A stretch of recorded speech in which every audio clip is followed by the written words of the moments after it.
श्यमाननगरी पुण्यं निजान्तर्गतं पश्यन्नात्मनिमायया बहिर्बोध भूतं यथा निद्रया यः साक्षात् कुरुते प्रबोध समये स्वात्मानमेवाद्वयम् तस्मै श्रीगुरुमूर्तये नमः श्रीदक्षिणामूर्तये माया छाया वराकी कथमिव लभतां मयि अनन्ते प्रतिष्ठाम् आस्थाने तेश्वरत्वं बृहहरिहरा हन्तवन्ये स्फुलिङ्गाः अद्वैते द्वैतखेला गगननलिनवत् स्वप्नवज्जीवमेला श्री पूर्णानंदवाणी श्रुतिशिखर सुधा स्वादे महापुनातु अखंडानंद संबोध पूर्तये ब्रह्ममूर्तये सुधा स्मित समाश्लिष्ट नेत्रांतरिस्फूर्तये नमः। ओम सहनावतु सहनौ भुनक्तु सावीर्यं करवावहै तेजस्विनावधीतमस्तु मा विद्विषावहै।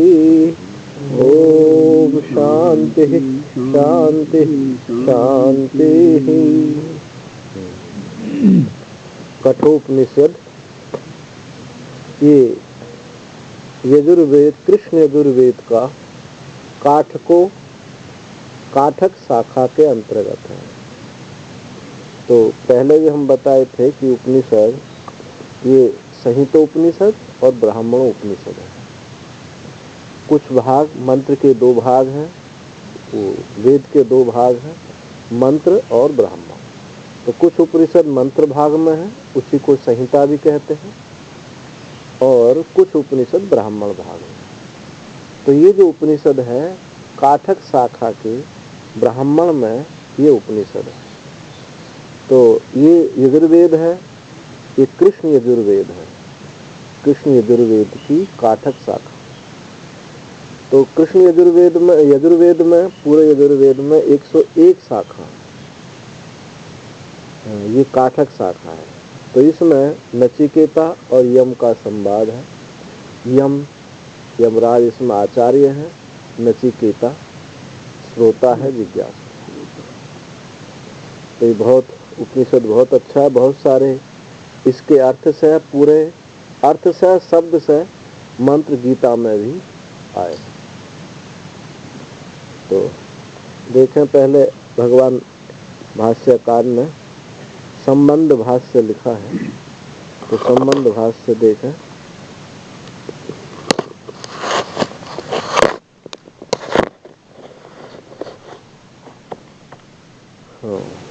पहले वो देखें मंत्र।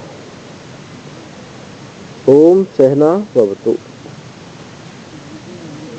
सह साथ में, हम लोगों दोनों साथ में हमारी रक्षा हो। तो गुरु शिष्य यानी आचार्य और शिष्य श्रोता और वक्ता दोनों की साथ साथ रक्षा करें, भगवान से प्रार्थना कर रहे हैं।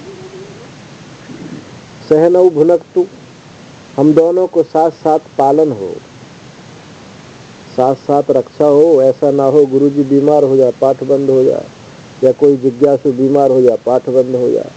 तो साथ साथ रक्षा हो, साथ साथ पालन हो। सहवीर्यम करवावहै, और हमको साथ साथ ही वीर्य सामर्थ्य प्राप्त हो। तो कैसी सामर्थ्य? गुरुजी में वक्तृत्व की सामर्थ्य।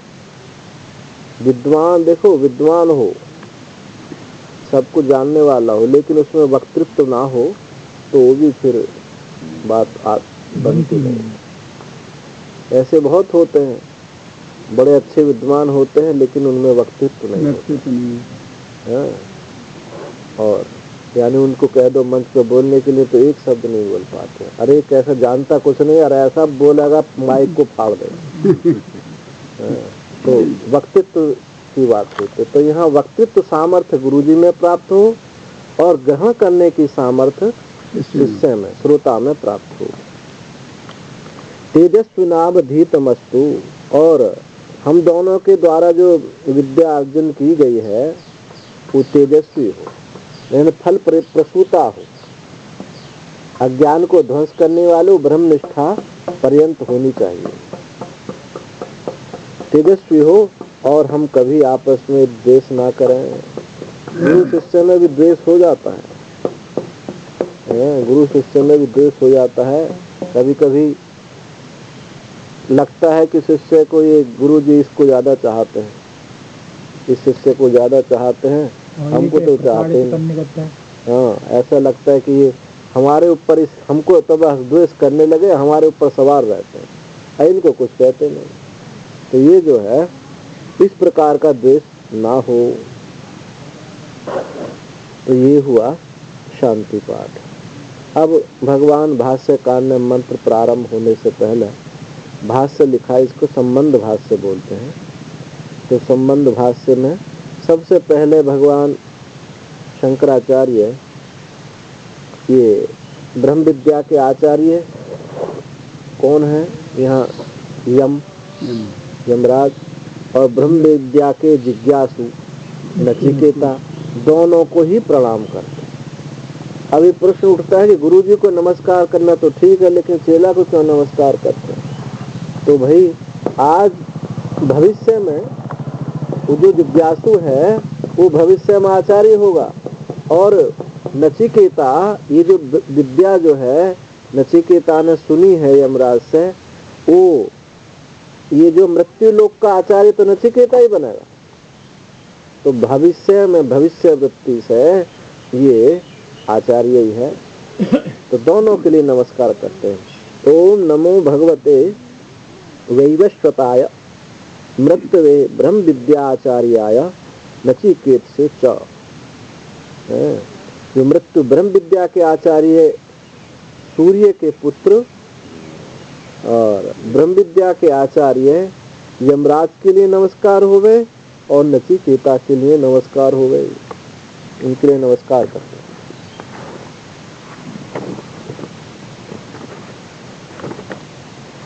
अथ काठको उपनिषद बल्ली नाम सुखार्थ प्रबोधनार्थम अल्प ग्रंथावृत्ति आरभ्यते। अब काठक उपनिषद बल्ली नाम,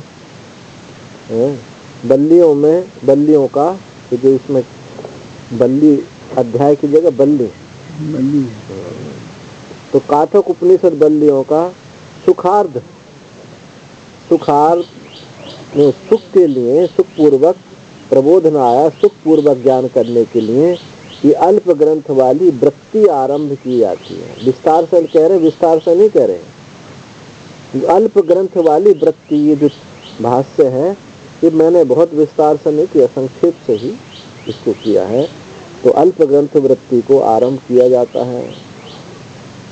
सदेर धातुर विशरण गति अवसादनार्थस्य उपनिपूर्वस्य क्विप प्रत्यांतस्य रूप उपनिषदि इति उपनिषदि।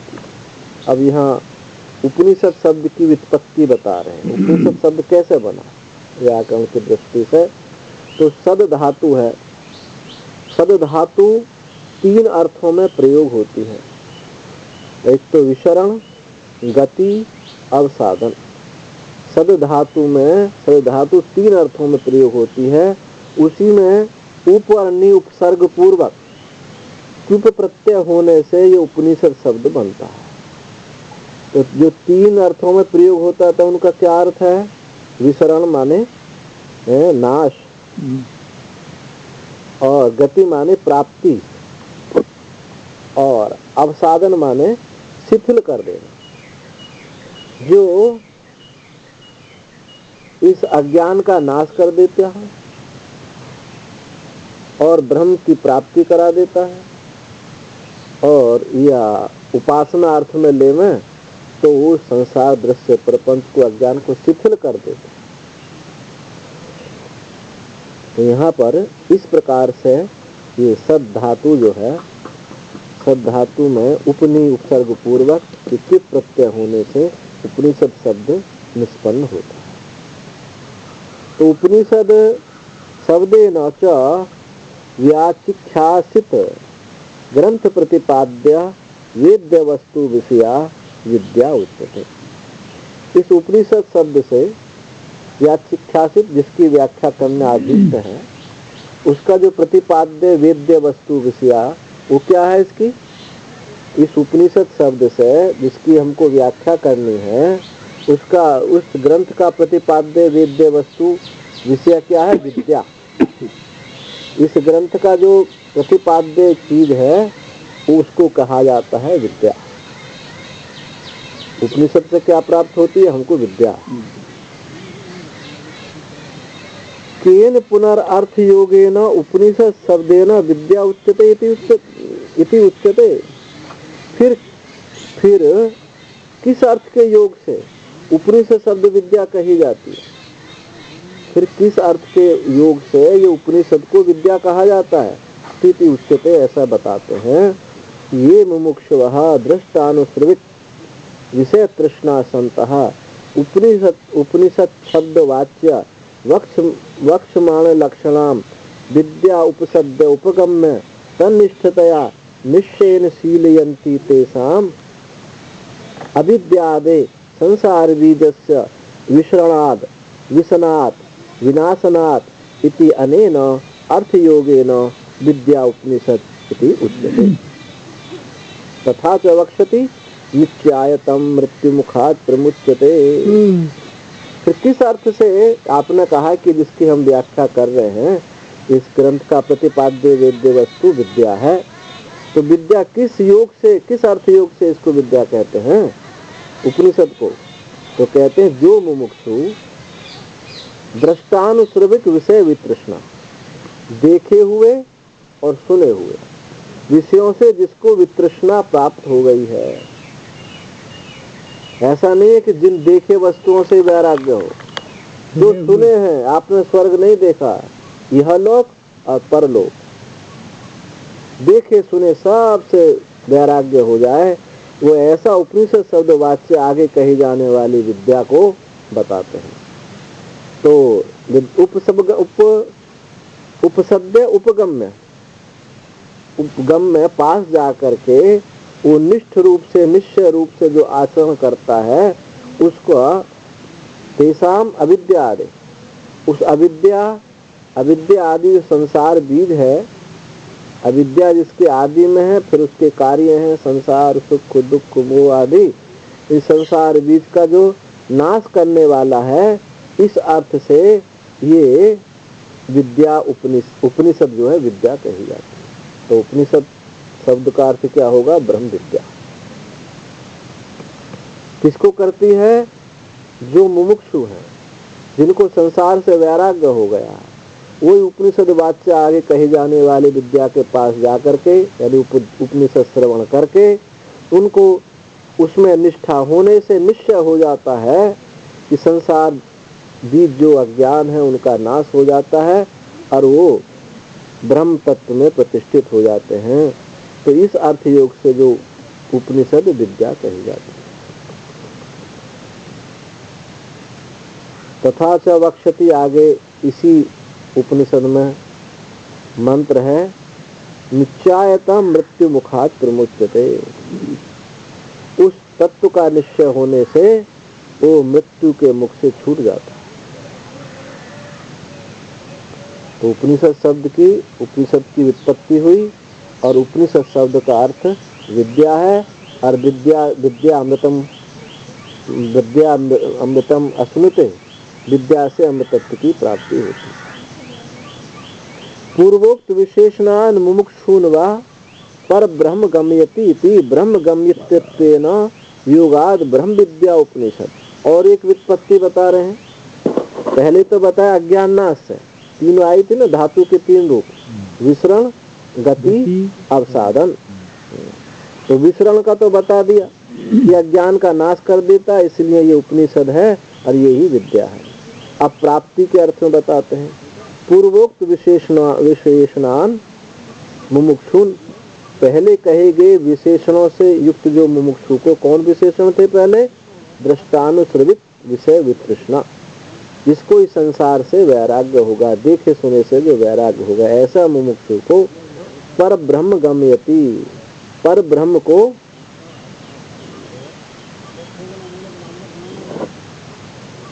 को वो प्राप्त कराता है, कराती है। तो ब्रह्म गम्यत्वेन योगाद ब्रह्म विद्या उपनिषद।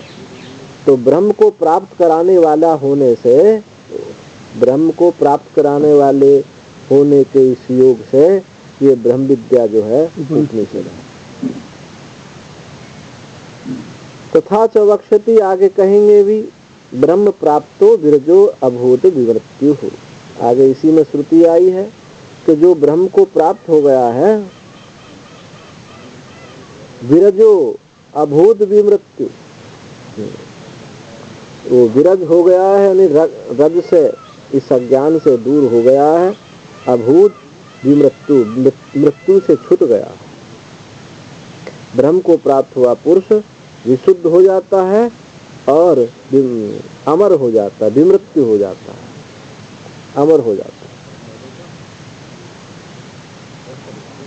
लोकादि ब्रह्मज्ञो योग अग्नि तद विषयाया विद्याया द्वितीय वरेण प्रार्थ्यमानया स्वर्ग लोक फल प्राप्ति हेतुत्वेन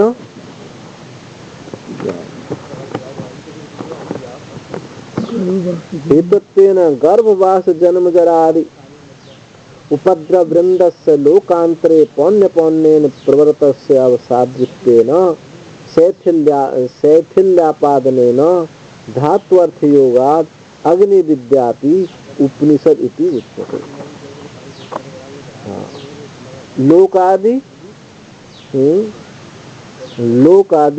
लोकों से लेकर के ब्रह्म लोक तक, लोक जिसके आदि हैं और उससे लेकर ब्रह्म लोक तक, तो लोक आदि ब्रह्मज्ञो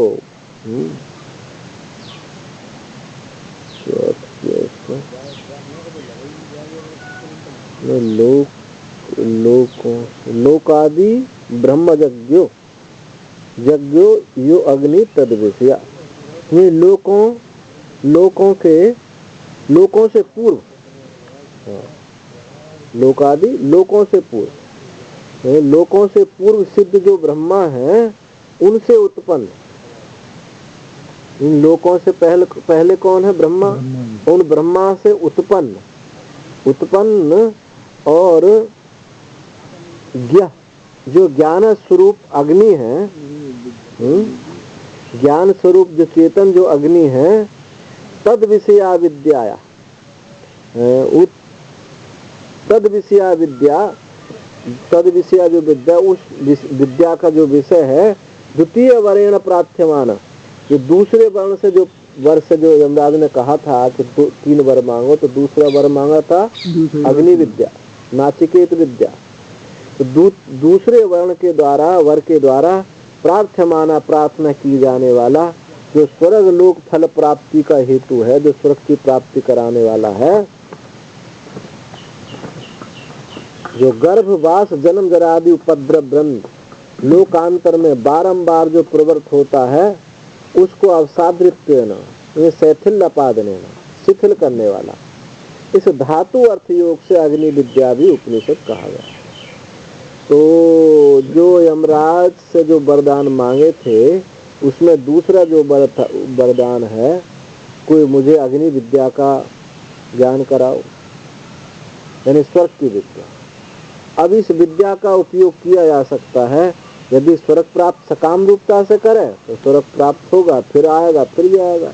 यदि इसी विद्या का निष्कामता से प्रयोग कर ले तो वो मुमुक्षु हो जाएगा। ऐसे ही हमारे गीता में कर्मयोग की बात है, कर्म वही है, लेकिन सकाम कर रहे हैं तो बंधन में हो जाएगा, निष्काम करेंगे तो मुक्त हो जाएगा। तो ये शैथिल्यापादनेन, निष्काम कर्म हो तो निष्काम का ही करे, निष्काम का ही करे, कोई काम नहीं लेके कर्म करते, निष्काम ना कर सकते, कैसे करे होता है इसको?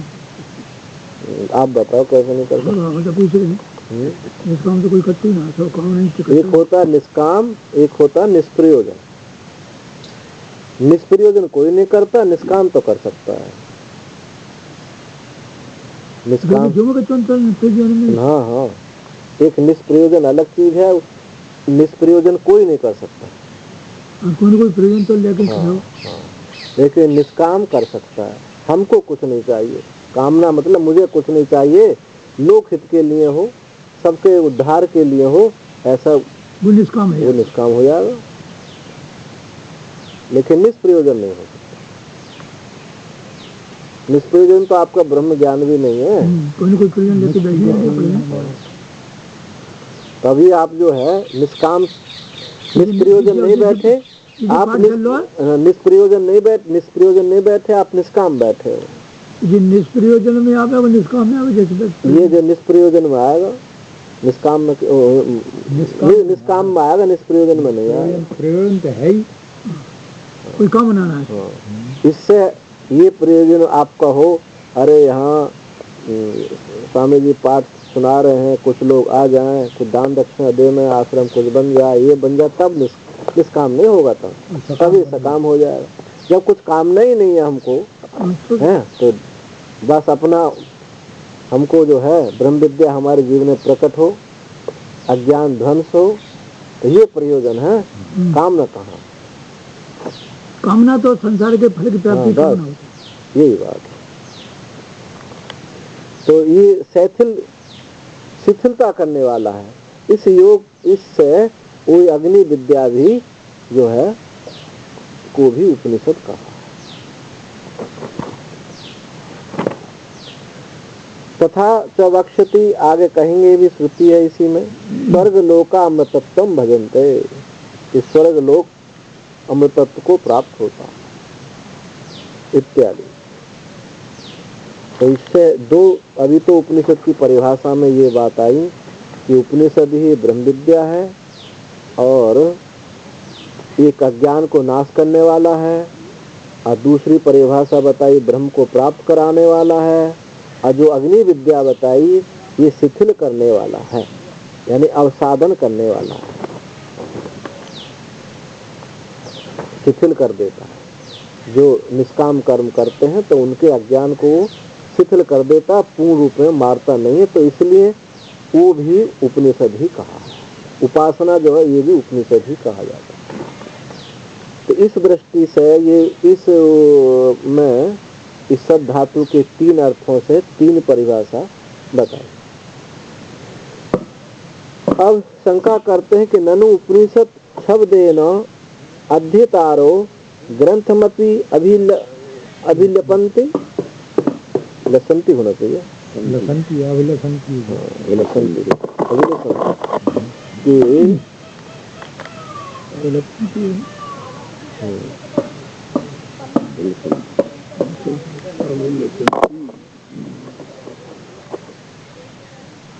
लेकिन उपनिषद शब्द से अध्ययन करने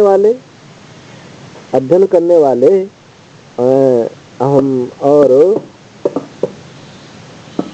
ग्रंथमति अभिलसंति, उपनिषद अधीमहि अध्यापमय। हाँ, उपनिषद सबसे अध्ययन करने वाले, जो ग्रंथ को भी उपनिषद कहते हैं।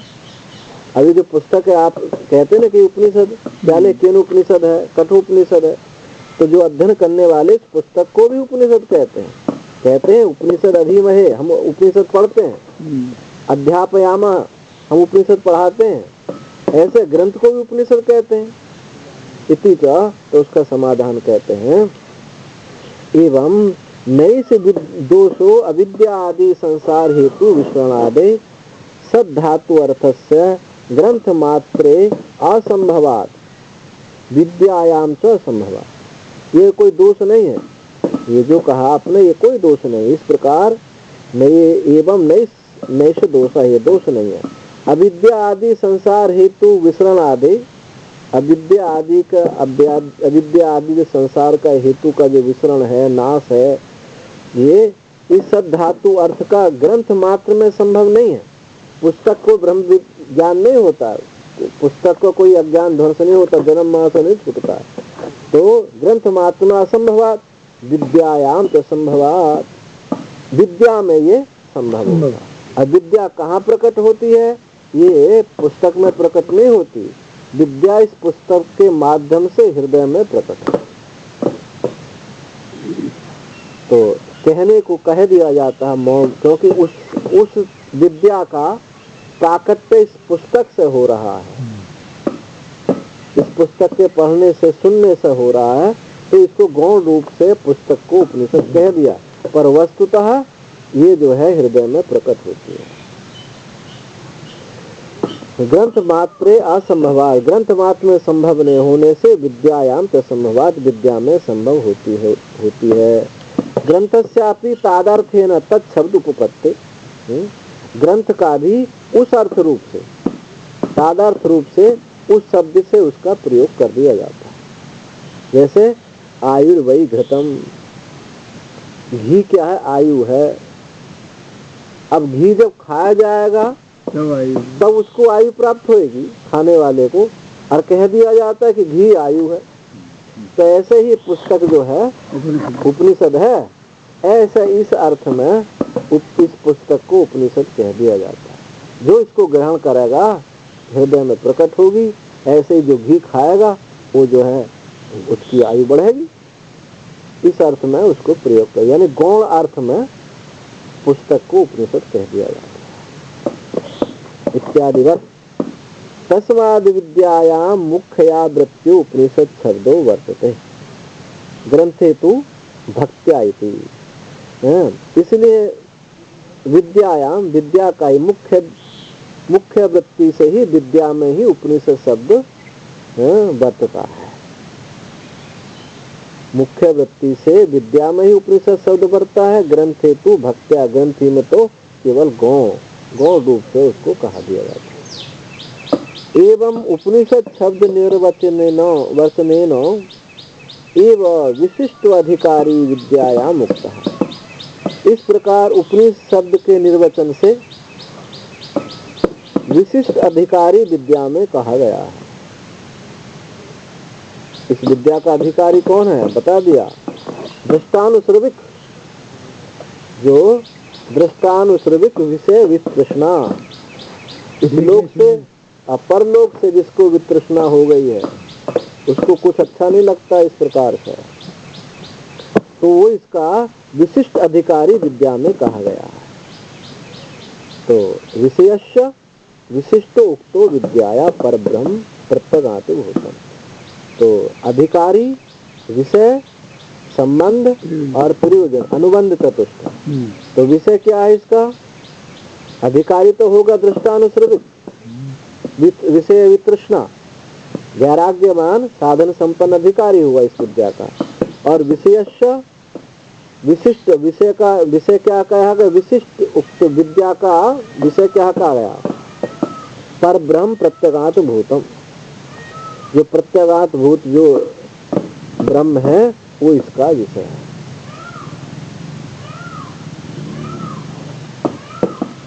प्रयोजनम च अस्य उपनिषद आत्यांतिक संसार निवृत्ति ब्रह्म विद्या ब्रह्म प्राप्ति लक्षण। और प्रयोजन क्या है इसका? इस उपनिषद का आत्यांतिक संसार की निवृत्ति और ब्रह्म की प्राप्ति इसका प्रयोजन है। तो अधिकारी, विषय, प्रयोजन। अब संबंध जो प्रतिपाद्य प्रतिपादक होता है, संबंधस्य एवं भूत प्रयोजनेन उक्तः। इस प्रकार भूत प्रयोजन से कहा गया। अतो यथोक्त अधिकारी विषय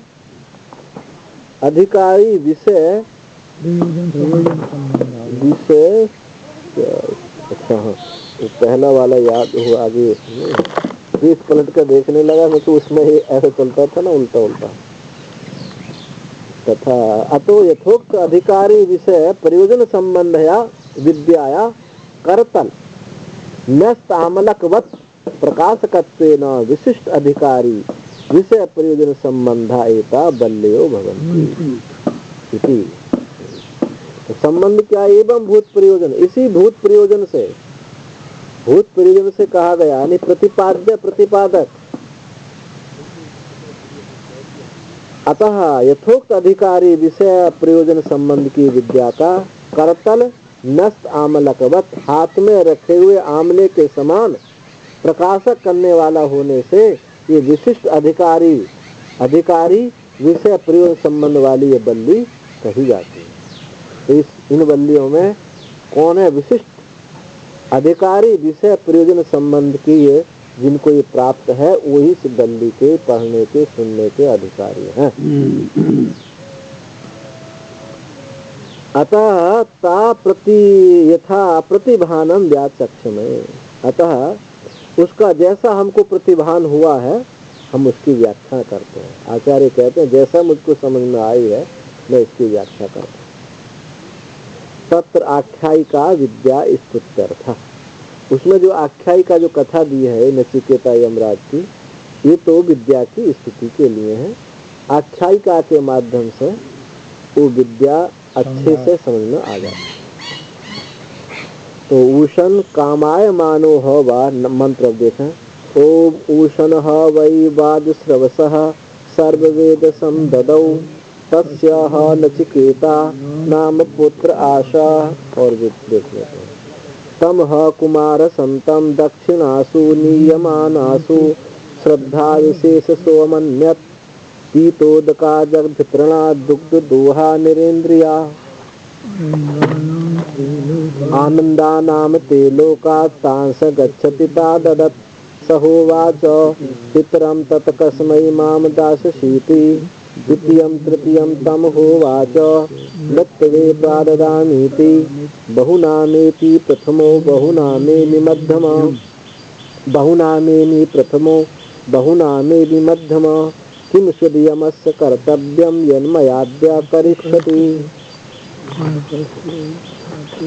अनुपश्यथा पूर्वे प्रतिपश्य तथा परे सस्य विमर्द्य पच्यते सस्या निवाजायते पुनः वैश्वानरः प्रविशति अतिथिर्ब्राह्मणो गृहान् तस्येतां शान्तिं कुर्वन्ति हर्वैवश्चतोदकम् आशा प्रतीक्षे संगतं तु कृतां च इष्टा पुत्रे पुत्रपशूंस सर्वान् एतद्भ्रङ्गते पुरुषस्याल्पमेधसो यस्यानसननं वसति ब्राह्मणो गृहे तिस्रो रात्रि यद्वात्सि गृहे मे अनशननं ब्रह्मन् अतिथि नमस्यः नमस्तेस्तु ब्रह्मन् स्वस्ति मेस्तु तस्मात् प्रतीत्रीन् वरान् वृणीष्व।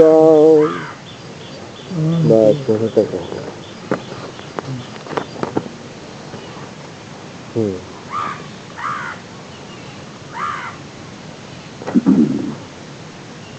ऊषण ऊषण कामाय मानो हवा इति वृत्तार्थम स्मरणार्थौ निपातौ। जो ऊषण ह बाद सर्वथा, ऊषण कहते हैं कामना, कामना करते हुए, कामना करते, और हा और वा दो जो वो है निपात, अर्थ स्मरणार्थ, इस अर्थ की स्मृति करने के लिए दो निपात बताए गए, हा और वही।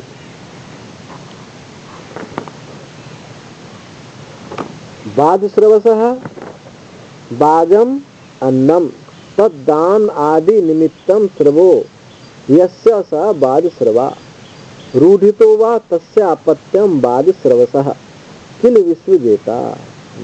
बाज बोलते हैं अन्न को, उस अन्न के दान से निमित्त, अन्न दान के निमित्त से यश जिसको प्राप्त हुआ, इतना अन्न दान करते थे वो जो हो गया, बस सब लोग उनकी प्रशंसा करने लगे, उनको यश प्राप्त हो गया कि बहुत अन्न दान करने वाला। तो अन्न दान के निमित्त से यश जिसका प्राप्त था वो था बाजश्रवा। अथवा रूढ़ी से ही अन्नदान ना करते हो, रूढ़ी से ही चला रहा हो, भले ही नाम तो किसी का है, नाम तो जो है कहा जाए कि ये सीएम है, सीएम साहब, और वो जानते एक अक्षर भी नहीं तो रूढ़ी से बोलते हैं, अर्थ से नहीं।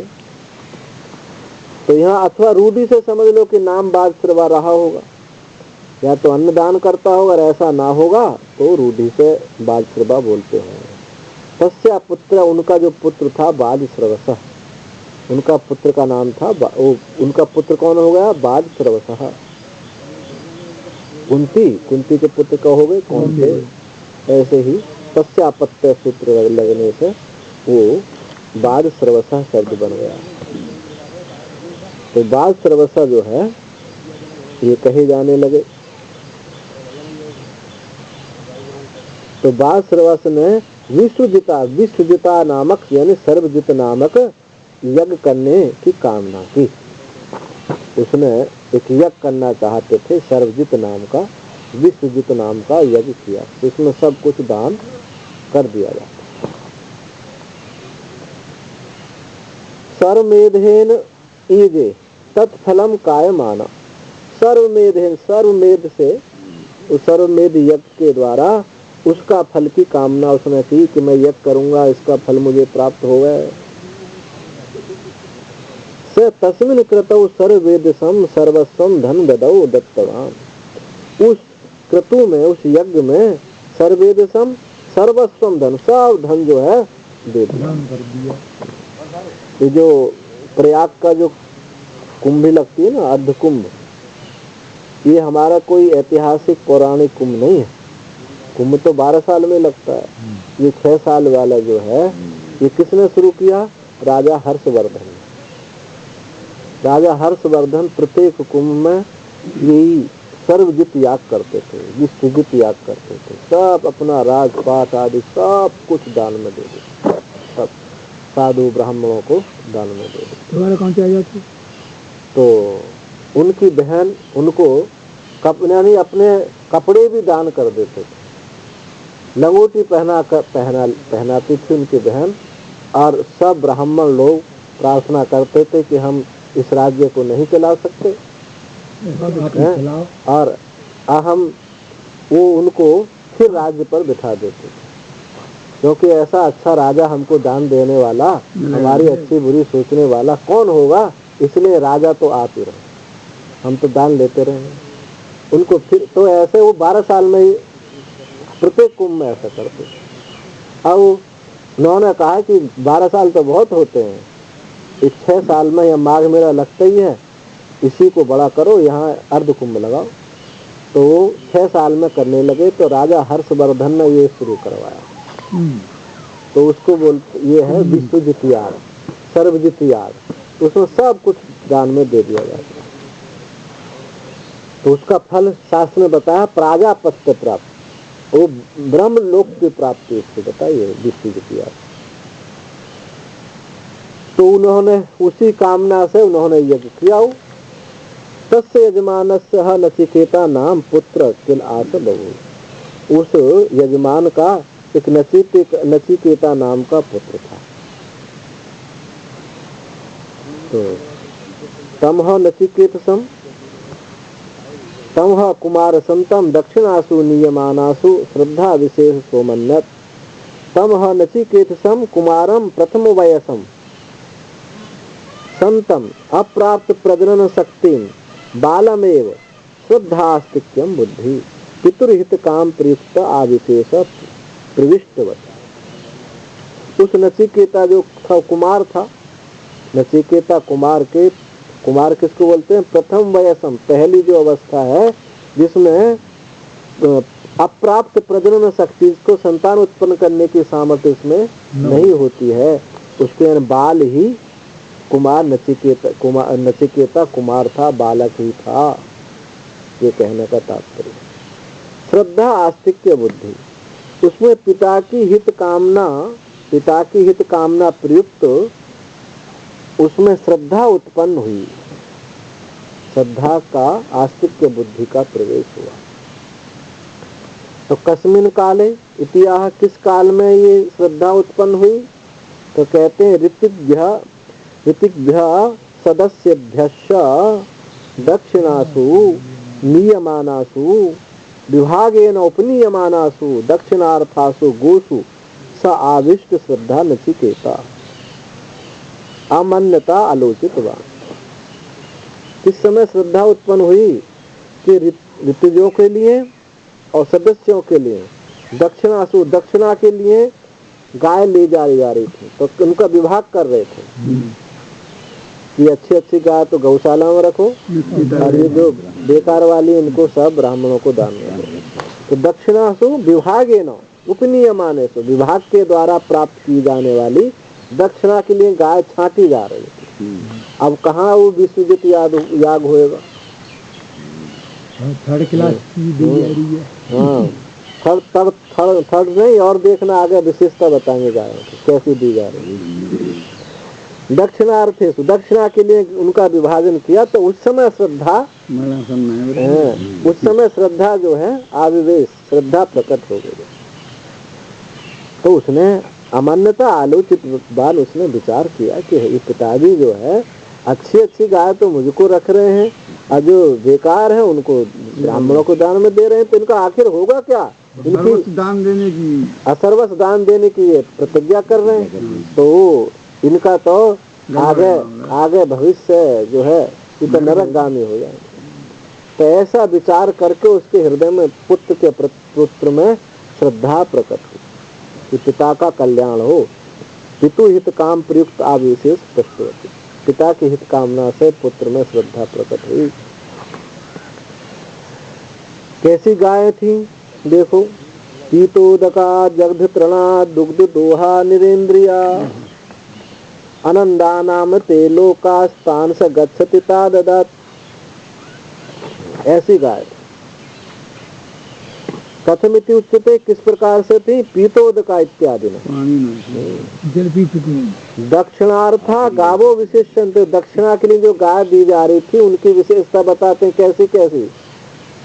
ऐसी विशेषता नहीं थी कि उनके खुर चांदी से मंड दिए गए थे, उनके सींग जो है सोने से मंड दिए थे, बड़ी सुंदर सुंदर झूल डाली गई, ऐसी विशेषता नहीं। कैसी विशेषता है? पीतोदका, जल पी चुकी थी अब नहीं पी पाएंगे।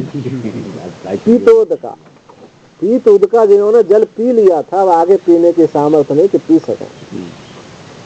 पीतम उदकम याभिस्ता पीतोदका, जिन्होंने जल पी लिया था।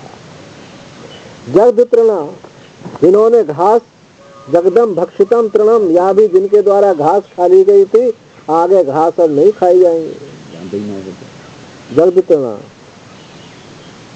दुग्ध दोहा क्षीराख्य या शांता दुग्ध दोहा, जिनका दूध दोह लिया गया था आगे दूध नहीं देने वाले हैं, आगे दूध देने वाले की नहीं है अब वो तो जो है। और निरेंद्रिया, ऐसा हो कि दूध ना देती हो कि दोबारा ब्याह जाए, गर्भवती ना हो तो अब गर्भवती भी ना होंगी।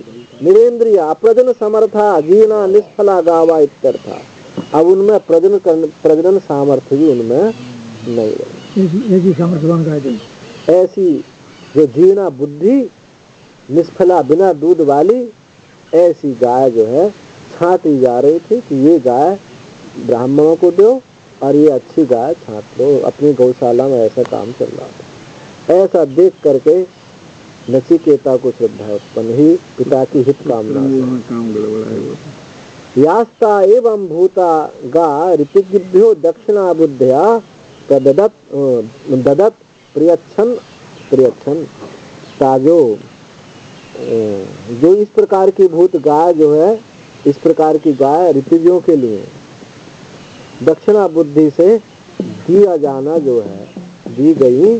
तो आनंदा असुखा नामना इति एतद ते लोका, जिन लोकों में सुख नाम की कोई चीज नहीं है। अनंदा नाम ते लोका, अंधेस्ता इस अवश्य आया ना उपनिषद मंत्र, अनंदा नाम ते लोका, वो जो अज्ञानी है वो आनंद नाम के लोगों को प्राप्त होते हैं जिनमें सुख नहीं होता। तान सा यजमान गच्छति, वो यजमान उनको प्राप्त होता है। ऐसी गाय देने वाला दान में वो ऐसे लोगों को प्राप्त होता है, नरक को ही प्राप्त होता है। स होवाच पितरम तत कस्मै माम दास्यसीति, द्वितीयम तृतीयम तम होवाच मृत्युवे प्राददामीति। वह बोला पितरम, पिता को, अपने पिता को बोला, तत् कस्मै माम दास्यसीति, पिताजी मुझे किसको दोगे? ये गाय तो आपने स्त्रियों के लिए छांट दी है, लेकिन मुझको आप तो सर्वविदित याग कर रहे हैं ना, मुझे किसे दान में दोगे? द्वितीयम तृतीयम, दूसरी बार का मुझे किसे दान में दोगे, मुझे किसे दान में दोगे। ये बात सुन करके पिता को गुस्सा आ गया। मृत्यु तो तुझे मृत्यु को दूंगा, कह देते ना गुस्से में, मैं तुझे मृत्यु को दूंगा, ऐसा कह दिया पिता ने। तदेवं क्रतु संपत्ति निमित्तम पितु अनिष्ट फलम मया पुत्रेण सता निवारणीय आत्म प्रदानेनापि क्रतु संपत्ति कृत्वा इति एवं मत्वा पितरम उपगम्य स होवाच। वह इस प्रकार क्रतु संपत्ति निमित्त, यज्ञ संपत्ति के निमित्त पिता को अनिष्ट फल प्राप्त होगा। ऐसे यज्ञ करके तो पिता को अनिष्ट फल ही प्राप्त होगा। तो मुझ सतपुत्र के द्वारा ये निवारण करना चाहिए। पिता की तो बुद्धि खराब हो गई है, लेकिन मैं तो सतपुत्र हूँ, मुझे तो ये इससे निवारण करना चाहिए। मुझ सतपुत्र के द्वारा इस पिता के अनिष्ट फल का निवारण करना चाहिए। आत्म प्रदानेन, अपना बलिदान दे करके, अपने को दे करके भी पिता का कल्याण हो। तो क्रतु संपत्ति कृत्वा इति मत्वा, ऐसा कि इस संपत्ति को ऐसा दे देंगे, ऐसा दान दे देंगे तो इनका हित होगा, ऐसा सोच करके उसने कि अपना आत्मनिवेदन करके भी, आत्म बलिदान दे करके भी पिता का कल्याण हो, तो ऐसा मान करके पिता के पास गया। सहोबा से बोला, पिताजी हेतत हेतात कस्मई ऋत्विक विशेषाया दक्षिणार्थम माम दास्यसीति प्रियच्छसीति इति एतत्। हेतात, किस ऋत्विक विशेष के लिए? मेरे लिए तो कोई विशेष आपने जिसको दान देंगे कोई विशेष चुन रखा हो, कि विशेष ऋत्विक के लिए दक्षिणा के लिए मुझे देंगे, इति एतत्, ऐसा कहा। एवं मुक्तेन पित्रा उपेक्षमाणोपि द्वितीयम तृतीयम अपि उवाच कस्मै माम दास्यसीति कस्मै माम दास्यसीति। इस प्रकार कहे जाने पर पित्रा उपेक्षमाणोपि, पिता के द्वारा पहले तो उपेक्षा कर दी उसने, अरे बालक है कुछ बोल रहा होगा, पिता के द्वारा उपेक्षा किए जाने पर भी द्वितीयम तृतीयम, दूसरी बार बोला, फिर तीसरी बार बोला कि मुझे किसे दान में दोगे, मुझे किसे दान में दोगे, ऐसा जो है 3 बार बोला। तो नायम कुमार स्वभाव इति, तब पिता ने सोचा कि ये कुमार का स्वभाव नहीं है, सहज ये बच्चापने का स्वभाव नहीं है, तो कुछ बात कुछ और है इसमें। नायम कुमार स्वभाव इति, ये कुमार का स्वभाव नहीं है। क्रुद्ध सन पिता ताम पुत्रम किलोवाच मृत्यवे वैवस्वतायात त्वाम ददामि। क्रुद्ध होते हुए पिता ने पुत्र को कहा कि तुझे मैं यमराज को दूंगा, तुझे मैं यमराज को दूंगा। अब पिता ने गुस्से में बोल दिया। अब वो क्या है, बहुनामेनि प्रथमो बहुनामेनि प्रथमो बहुनामेनि मध्यमा किम सिद्ध यमस्य कर्तव्यम जन्मयाद्य करिष्यति। बहुतों में मैं एमी जाता हूँ, प्रथम आता हूँ, बहुत सारे विद्यार्थियों में तो प्रथम आता हूँ। अब बहुना में भी मध्यमा, बहुत सारों में मैं मध्यम दर्जे से रहता हूँ, कनिष्ठ कभी नहीं आता, अब फेल तो कभी होता ही नहीं। किम सिद्ध यमस्य, यमराज का ऐसा कौन सा कर्तव्य है, जन्मयाद्य करिष्यति कि पिताजी आज उस कर्तव्य को मेरे द्वारा पूरा करना चाहिए। भाई कोई ऐसा तो मैं बुरा बालक नहीं हूँ, ऐसा बुरा पुत्र नहीं हूँ, मृत्यु को देने लायक, हाँ तो मृत्यु के देने लायक हूँ, तो पिताजी कोई मेरा यमराज का कोई कर्तव्य पूरा करना चाहता, ऐसा उसने विचार किया। सेव मुक्तः पुत्र एकांते परिदेवयांचकारा, इस प्रकार कहा हुआ, पिता ने जब इस प्रकार कहा हुआ, पुत्र ने एकांत में परिदेवयांचका अनुताप किया, पश्चाताप किया। कथमिति इत्युक्ते किस प्रकार से कहा जाता है कि बहुनाम शिष्याणाम पुत्राणाम वा तेनी गच्छामि, मैं बहुत सारे शिष्यों में अथवा पुत्रों में गच्छामि प्रथम सन्मुखया शिष्यादि वृत्तिया इत्यर्थ। शिष्यादि वृत्ति से मैं मुख्य रूप शिष्यादियों की वृत्तियों में मुख्य में प्रथम रूप से जाता हूँ, मुझे प्रथम रूप से माना जाता है। और तो इसमें टीकाकार कहते हैं यथावसरम गुरुष्ट ज्ञात्वा सुश्रणे प्रवृत्ति मुख्या। तो गुरु की इच्छा को जान करके ही जो सेवा में प्रवृत्त होता है वो कौन है? मुख्य वृत्ति से चलने वाला शिष्य। गुरु जी ने कहा नहीं, हृदय उनकी इच्छा को जान गया, मन से ही जान गया। उत्तम शिष्य जो है गुरु की इच्छा को जान जाता है, तो वो है मुख्य। और आज्ञावशेन जो आज्ञा करने वाला है वो मध्यम है। अतद परिपालने न अधमा, जो आज्ञा करने पर भी पालन नहीं करता वो अधम है। तो ऐसे तीन वृत्ति से समझ लीजिए। तो मैं मुख्य शिष्य वृत्ति से तो मैं पहला हूँ। मध्यमानाम च बहुनाम मध्यमो, और मध्यमों में बहुत सारे मध्यमों में मैं मध्यमय वृत्ति मध्यम वृत्ति से चलता हूँ। यानी कुछ बात नहीं समझ में आती तो आज्ञा करते हैं तो मैं उसका पालन करता हूँ। ऐसा कभी नहीं कि गुरु जी ने आज्ञा कही और करी और मैंने कभी ना किया हो, ऐसा तो मैंने कभी नहीं किया। नाधमा कदाचित, कभी भी अधम वृत्ति से मैं कभी नहीं चला। तम एवं विशिष्ट गुणमती पुत्रो माम नत्वे ताम ददामीति उक्तवान पिता। इस प्रकार विशिष्ट गुण वाले पुत्र को, मुझ पुत्र को मृत्यु के तुम्हें दूंगा, ऐसा पिता ने जो कहा है, ऐसा पिता ने कहा, तो इसमें कुछ बात है। स किम सिद्ध यमस्य कर्तव्यम प्रयोजनम। इससे किम सिद्ध यमस्य प्रयोजनम मया प्रत्येन करिष्यति, कि पिता मेरे को दान में देने से कुछ यमराज का प्रयोजन सिद्ध करना चाहते। कौन सा ऐसा कार्य यमराज का पूर्ण हो गया जो पिताजी मुझे उसको सौंप करके मेरे माध्यम से सिद्ध करें? ऐसा कौन सा यमराज का कार्य पूर्ण है? नूनम प्रयोजनम अनपेक्ष एवं क्रोधवशाद उक्तवान पिता। फिर उसने विचार किया कि भाई ऐसा नहीं है। पिता ने गुस्से में ये बात कही है। पिता ने किसी प्रयोजन के बिना ही, किसी बिना प्रयोजन के ही क्रोधवशात ऐसा पिता ने कह दिया। इसी के लिए तो हम गाय बचा रहे हैं, ये ऐसा कह रहा है, इसलिए कह दिया। अनुपश्य यथा पूर्वे प्रतिपश्य तथा परे, सस्यली मर्त्य पच्यते सस्य निवाजायते पुनः।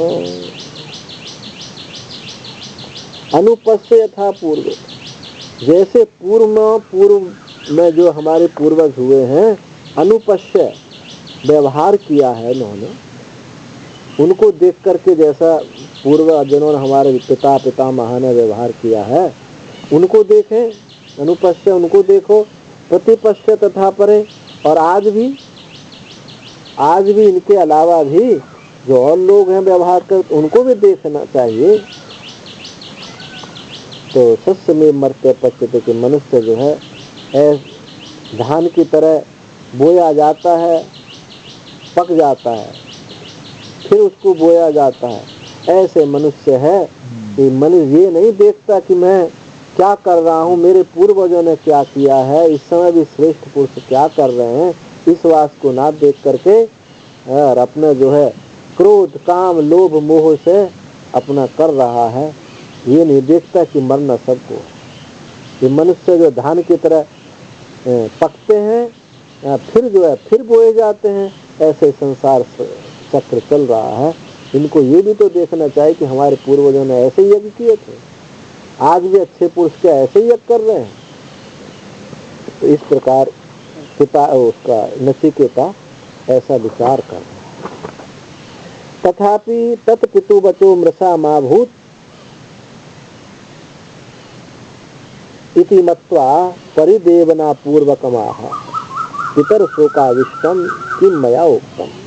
तथापि पिता के वचन मृषा ना हो, पिता ने जो कह दिया कि जा तुझे यमराज को देता हूँ, ये वचन उसका झूठा ना हो जाए। यदि झूठा हो गया, मैं नहीं गया, तो पिता की जो है जीवन बर्बाद, खराब। हाँ, यज्ञ अयज्ञ रह जाएगा। हाँ, यज्ञ जो अयज्ञ रह जाएगा।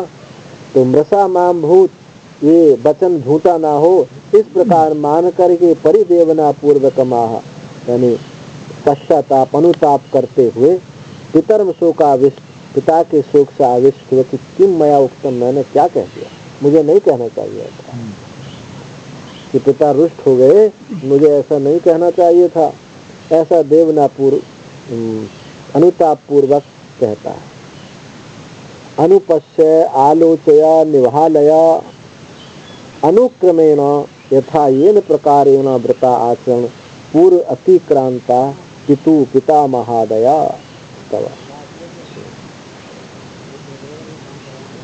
अनुपश्य आलोचय निभालय, अनुक्रमेण, जिस प्रकार से पूर्व अतिक्रांता, जैसे पूर्व में जो हमारे पिता पितामह आदि हो गए हैं, जैसा उनके द्वारा आचरण किया गया है, ताम दृष्टाम सदेशाम, उनके आचरण को देख करके, बतम स्थातुम अर्हसि, उनके आचरण को देख करके ऐसा आचरण करने के योग्य हम हैं, हमको ऐसे आचरण करना चाहिए जैसे हमारे पिता पितामहों ने कहा, ऐसा हमको आचरण करना चाहिए।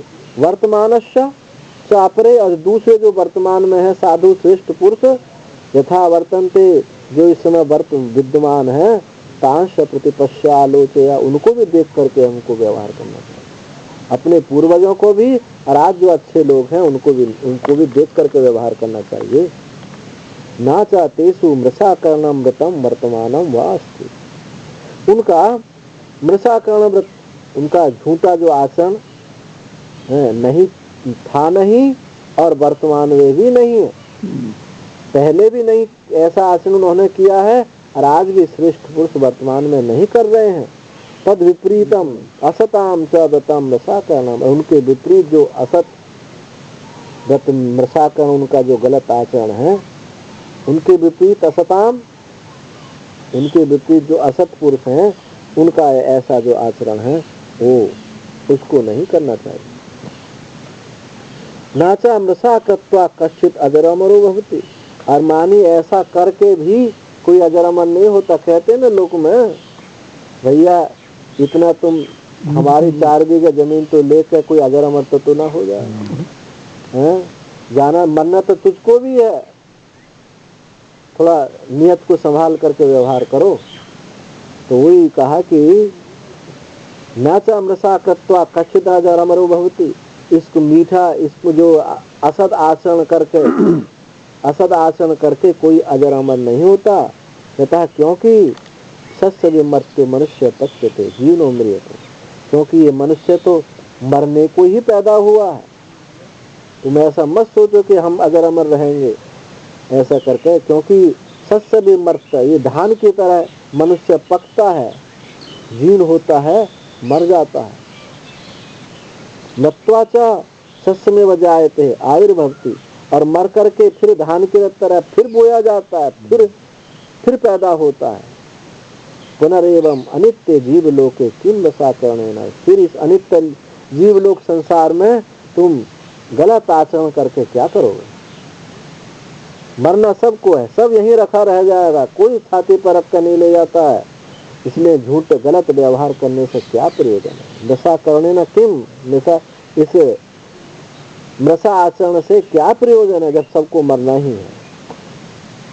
कालयात्मनः सत्यम, इसलिए सत्य का पालन करो। प्रेष्यामाम यम इति अभिप्राय, अर्थात मुझे यमराज के पास भेज दे। मैं आप मुझसे वो मत करो, मोह मत करो, भैया भेज दो मुझे यमराज के पास में। इस प्रकार पुत्र पिता को समझा रहे हैं। वैश्वानरः प्रविशति अतिथिर्ब्राह्मणो गृहान् तस्यैतां शान्तिं कुर्वन्ति हरवैवस्वतोदकम्।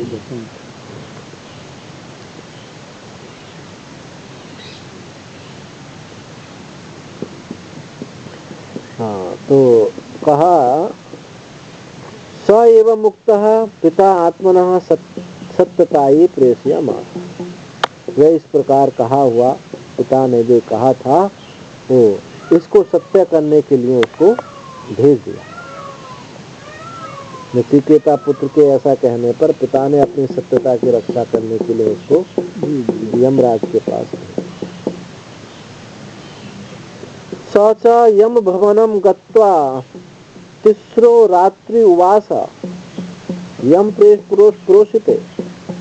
और वह जब यमराज के भवन को चला गया, यम भवन को जा करके त्रिशो रात्रि 3 रात उसने वास किया। क्यों? यमे प्रोषिते, यमराज कहीं बाहर गए थे काम से। प्रोष्य आगतम यमम मात्या भार्या वा उचुः बोधयन्तो वैश्वानरो अग्निरेव साक्षात् प्रविशति अतिथिर सन ब्राह्मणो गृहान् दहामिव तस्य दाहं समयन्ता इव अग्नेरेतां पाद्यासनादि दान लक्षणां शान्तिं कुर्वन्ति। संतो अतिथिर यतो अतो हरा अहरा हे वैवस्वत उदकम नाचिकेत से पाद्य। प्रोष्यागतम, विदेश से लौट के आने पर यमराज जब विदेश से लौट कर आए तो मात्या भार्यावा, उनके मंत्री और उनकी पत्नी ऊंचू बोले, बोधयंत उनको बोले कि वैश्वानरो अग्निरेव साक्षात प्रवसति अतिथिर सन ब्राह्मणों ग्रहण। उन्होंने कहा कि साक्षात जो ये वैश्वानर अग्नि ही घर में प्रवेश करता है। अतिथि ब्राह्मण के रूप में यदि कोई अतिथि घर में आता है, ब्राह्मण घर में आता है, तो साक्षात वैश्वानर अग्नि ही प्रवेश करता है। इसलिए अतिथि को भगवान का दर्जा दिया गया। आजकल तो अतिथि भी नहीं रह गया, क्योंकि सब तिथि से आते हैं, पहले फोन करते हैं कि अब हम इतने बजे पहुंच जाएंगे, तो तिथि ही नहीं रही। अतिथि माने जिसकी कोई तिथि ना हो, अचानक पहुंच जाए तो वो तो अतिथि है। अब तो तिथि निश्चित है नहीं, उसी समय फोन करेंगे ना पहले कि हम पहुंचने वाले हैं 5 मिनट में 10 मिनट। हाँ, तो तिथि नहीं है। तो जो साक्षात ब्राह्मणों ग्रहण, घरों में प्रवेश, अतिथि ब्राह्मण होकर के साक्षात घर में जो है ये वैश्वानर ही प्रवेश करता है। तस्य दाहम समयंता, इसलिए उसके दाह की शांति के लिए अग्नि रेताम पाद्याऊ, जैसे अग्नि को शांत करते हैं, उसके दाह के शांत करने के लिए एताम, इनके लिए पाद्य आसन दान आदि लक्षण शांति करो। इसलिए पहले इनकी पूजा करो, इनको पाद्य दो, अर्घ दो, आसन दो, भोजन कराओ इनको। ये उसकी शांति करनी चाहिए जैसे अग्नि की शांति करते हैं। अतिथि जो है अग्नि है। इसलिए आज भी कोई घर में जाता है, संत महात्मा जाते हैं, कोई ब्राह्मण जाता है तो चरण धोते हैं, पूजा करते हैं, यही है। और ब्राह्मण, कोई ब्राह्मण है, कोई साधु सन्यासी है तो आसन जरूर देंगे, कहेंगे अरे जो है आसन नहीं दिया तो ये घर में दरिद्रता छोड़ जाएगा, ऐसा कहते हैं। और दूसरे उत्तर प्रदेश में तो थोड़ा कम है, दक्षिण में और छत्तीसगढ़ में हमने देखा कि घर में घुसेंगे तब पहले चरण धो लेंगे, अंदर ऐसे जाने नहीं देंगे, घर के अंदर नहीं घुसने देंगे, पहले दरवाजे बाहर ही चढ़ दोगे और नारियल से पूजा करके तब अंदर ले जाओ, जान नहीं देंगे। ऐसे है कि हम अंदर वाले बरामदे में घर में धुलने, अंदर नहीं, सब बाहर की, घर के बाहर।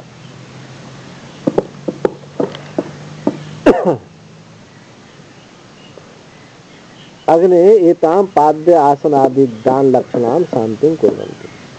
अतिथि, अतिथि का अत्यतो हरा हरा हरा हे वैवस्वदक हे वैवस्वत, हे यमराज उदकम नाचिकेत से पाद्य अर्घम, इसलिए नचिकेता के लिए तुम पाद्य अर्घ ले जाओ, उनके चरण धुलो, उनकी पूजा करो।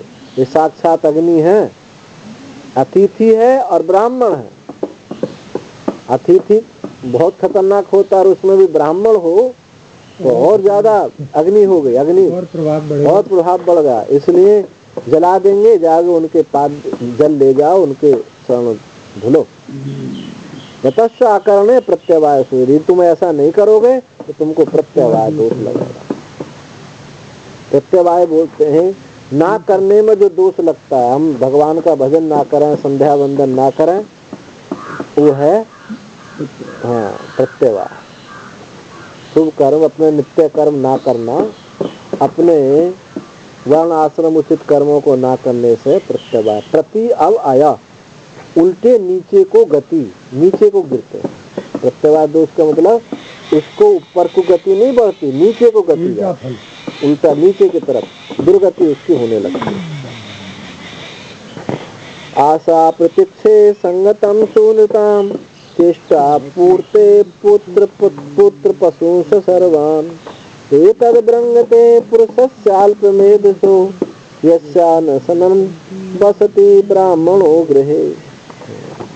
आशा प्रतीक्षे संगतम शून्यताम, तो बताते हैं आशा, आशा आशा प्रतीक्षे, आशा किसको कहते हैं? आशा प्रतीक्षे अनिर्ज्ञात प्राप्य इष्टार्थ प्रार्थना आशा। अज्ञात वस्तु की, अज्ञात वस्तु की जो प्राप्त करने की इच्छा है उसका नाम है आशा। आप जानते नहीं है लेकिन इच्छा करते हैं। और निर्ज्ञात प्राप्त्यर्थ, जो ज्ञात है उस ज्ञात वस्तु की प्राप्ति की इच्छा का नाम प्रतीक्षा। ये वैदिक शब्द है, उनको सब जगह अर्थ नहीं लगाया जाएगा, क्योंकि आशा का अर्थ यही हो गया और प्रतीक्षा का अर्थ ऐसे होगा। तो यहाँ ये वैदिक शब्दों का प्रयोग है, तो यहाँ ऐसे ही ढंग से इनको सोचना चाहिए। अज्ञात प्राप्त वस्तु की जो इच्छा है, उसकी जो प्रार्थना है उसका नाम आशा, और जो ज्ञात वस्तु की प्राप्ति की आशा का नाम है, इच्छा का नाम है प्रतीक्षा। आशा प्रतीक्षा, प्रतीक्षा ते आशा प्रतीक्षे, ये आशा प्रतीक्षे। संगतम सत्संयोगजम फलम, इन आशा से और प्रतीक्षा से अज्ञात वस्तु की प्राप्ति की इच्छा का फल और ज्ञात वस्तु की प्राप्ति की इच्छा का फल, इनके संयोग से उत्पन्न फल है। अशून्यताम च, शून्यताम ही प्रिया वाक्तन निमित्तम च, प्रिया वाणी से बोलने का फल, मधुर वाणी से बोलने का फल, आशा का फल, प्रतीक्षा का फल। और इष्टापूर्ते, इष्ट, इष्ट यानी याग आदि, श्रोत कर्म, यज्ञ आदि जो है अग्निहोत्र आदि, उनसे उत्पन्न हुआ फल। अपूर्तम आराम आदि क्रियाजम फलम, जो रास्ते बनवाने, स्कूल खुलवाने, कुआं खुदवाने जो फल हैं, पूर्त कर्म, इनका फल। और पुत्र पशु से, पुत्रों को, पशुओं का, सर्वाने तत्व सबको, यथोक्तम जो कुछ भी बताए, जो भी मनुष्य फल चाहता है सब का सब ब्रंगते आवर्जति विनाशति, सबको नष्ट कर देता है। यदि अतिथि ब्राह्मण को घर में पूजा नहीं की, उसको पाद्य अर्घ नहीं दिया, सम्मान नहीं दिया, तो सबको नष्ट कर देगा। अब ये लोगों की सोच ही खत्म हो गई। एक गंगा जी किनारे हमारे गांव से कुछ दूर, 8-10 किलोमीटर दूर, एक वैष्णव संत वहाँ गंगा मंदिर था, गंगा किनारे ऊंचे टीला पर जाके बैठ गए। अब वो गुरु स्थान से आए, कभी भिक्षा उन्होंने करी नहीं थी, और वहाँ गंगा मंदिर पर 2-3 दिन बैठे रहे, बिल्कुल भूखे बैठे रहे, पानी गंगा जल पी लेते थे, बस ऐसे। तो तीसरे दिन कुछ वहाँ लोग आए, बोले बाबा कहाँ से आए, क्या खाया पिया नहीं? तो बोले हमने कुछ नहीं खाया। तो बोले हमारे गांव को जलाओगे क्या? हमारे गांव को जला दोगे? तो तुम 3 दिन से यहाँ भूखे प्यासे हमारे गांव में बैठे हो, तो हमारे गांव को राख करना चाहते हो? जलाने के लिए आए हो? जलाने के लिए आए हो? भोजन लाए, भोजन कराए। तो ये लोगों की पहले मान्यता थी, अब आजकल कोई नहीं सोचता। हमने खुद सुना ये बात, तो महात्मा कहते हैं पुरुषस्य अल्पमेधसो, कौन होता है ऐसा जो पाद्य अर्घ आदि नहीं देता है ब्राह्मण अतिथि को? तो अल्पमेधस, अल्प बुद्धि वाला ही है वो। उस अल्प बुद्धि वाले के सब कुछ नष्ट हो जाते हैं। यस्या अनशन अभुंजानो ब्राह्मणों गृहे वसति, जिसके घर में भूखा प्यासा ब्राह्मण बैठा हो रहता है, उस अल्प बुद्धि पे सब कुछ नष्ट हो जाता है। इसलिए तस्मात् अनुपेक्षणीयम सर्वावस्था सुपी अतिथि अतिथि था। इसलिए सब अवस्थाओं में, किसी भी अवस्था में ऐसा नहीं कि घर में कोई अशुचि हो गई है, मत सूची या जनन सूची अशुचि, कुछ भी अशुचि हो गई तो ठीक है, उस घर में नहीं करा सकते, किसी दूसरे घर के पड़ोसी के घर में व्यवस्था करे, पर ऐसा नहीं कि उसकी व्यवस्था न करे, हमारा तो भोजन बनेगा नहीं, दूसरे के घर में व्यवस्था की जाती है। दक्षिण भारत में आज भी, पहली बात तो सन्यासी नहीं है, दक्षिण भारत में आज भी परिपाटी है, पहले उत्तर में भी थी। किसी के घर में श्राद्ध होता था तो घर पे एक पर्दा, लाल कपड़ा डाल दिया जाता है दक्षिण भारत में, सन्यासी भिक्षा करने ना जाए। जिस घर में श्राद्ध पिंड दान होता है उसमें घर में सन्यासी भिक्षा करने नहीं जाता। क्यों? सन्यासी को देख करके उनके पितर जो है भाग जाते हैं घर में। और आज जो है श्राद्धों में सबसे पहला सन्यासी को भोजन कराओ, मौसी को तो पितर भागा, क्योंकि जानकारी नहीं है, जानकारी नहीं। तो ब्राह्मण जो पितर का भोजन होता है वो अग्नि मुख से ही पितर भोजन करते हैं, यानी ब्राह्मण के मुख से भोजन करते हैं, सन्यासी के मुख से नहीं। तो वहाँ आज भी लाल पर्दा डाल के होता है कि सन्यासी आज हमारे घर भिक्षा करना नहीं आ, बताओ आएंगे तो फिर उनकी अलग व्यवस्था कहीं करनी पड़ेगी, पितर के चले जाएंगे। लाल निशान खतरा को, हाँ, लाल निशान खतरा का है। तो किसी भी अवस्था में जो है ब्राह्मण अतिथि का असत्कार नहीं होना चाहिए। पुरुषो रात्रि यद वात्सी गृहे मे अनशन ब्राह्मण अतिथि नमस्ते ब्रह्मण स्वस्ति मेस्तु तस्मात् प्रति त्रीन वरान वृणीष्व। हे ब्रह्मन एवं मुक्तो नत्रुवाच नचिकेत उपगम्य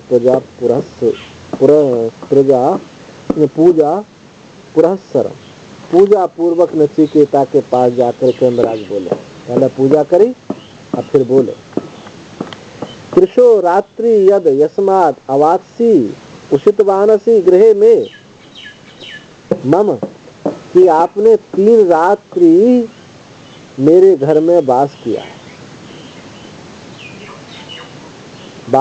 है। अनशनन, कैसे? भूखे प्यासे। हे ब्राह्मण अतिथि होते हुए तुमने 3 रात मेरे घर में भूखे प्यासे रहे हो।